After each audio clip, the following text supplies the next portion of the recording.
great analogy about when we see ducks swimming in a pond, it just looks like they're kind of seamlessly floating out there. That is all we see. Yet if we're looking underneath the water, their little feet are flopping away to try to keep them afloat. This quote by Andrea Divasano compares swimming ducks with images on social media. The perfect pictures that we see on Instagram are like the graceful ducks swimming in a pond, while their little feet are like the behind the scenes of each picture posted. Today, I'll be telling you about Instagram and its impact on self-esteem. This speech is important because with the rise of social media, it can open up opportunities for people to compare themselves to others, and also it can create negative effects on one's body image and mental health. According to CNN, a news website, on May 19, 2017, it stated that Instagram draws young people to compare themselves against unrealistic, largely curated and edited versions of reality. Today, I'll be telling you about some background on Instagram, how it impacts our self-esteem, and ways to prevent it from lowering our self-worth. First, I'll discuss the primary reason Instagram was created for and how it is used nowadays.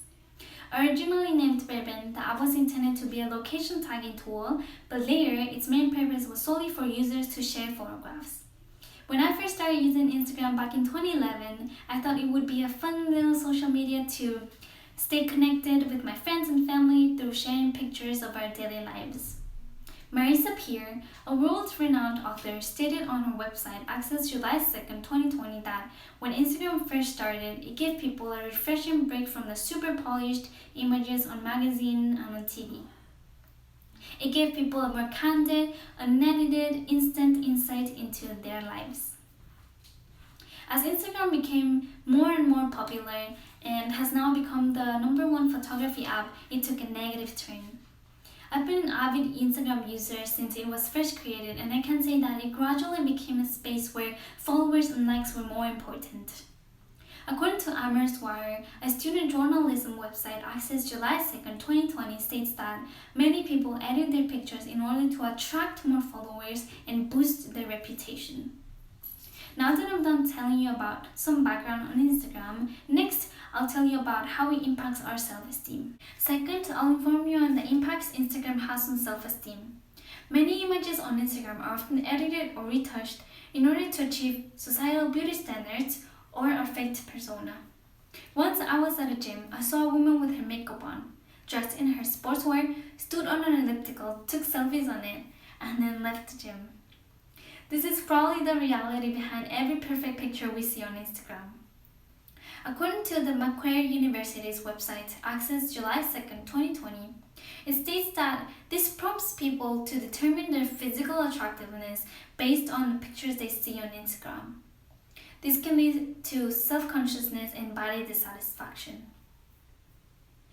Browsing through other people's pictures can also give rise to negative feelings. Whenever I would go on Instagram and I would see posts of other people's successes, I would feel depressed about my own life and my career.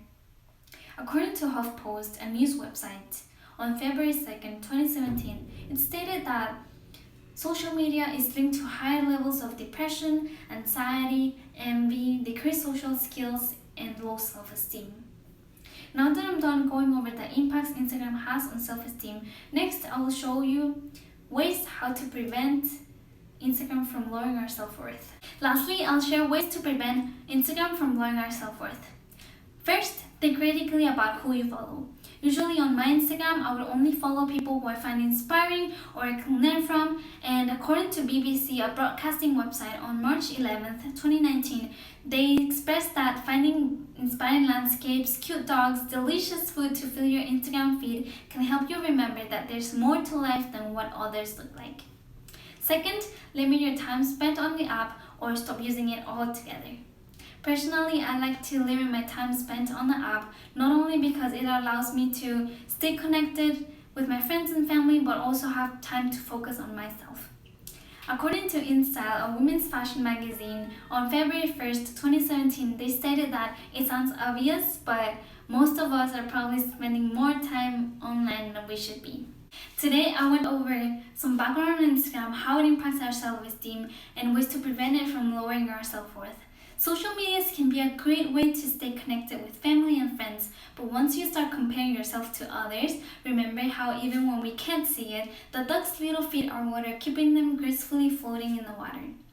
My advice is that we're each unique and beautiful in our own ways. We have our own paths to follow, so we should stop counting others' blessings because we will lose sight of our own. Thanks.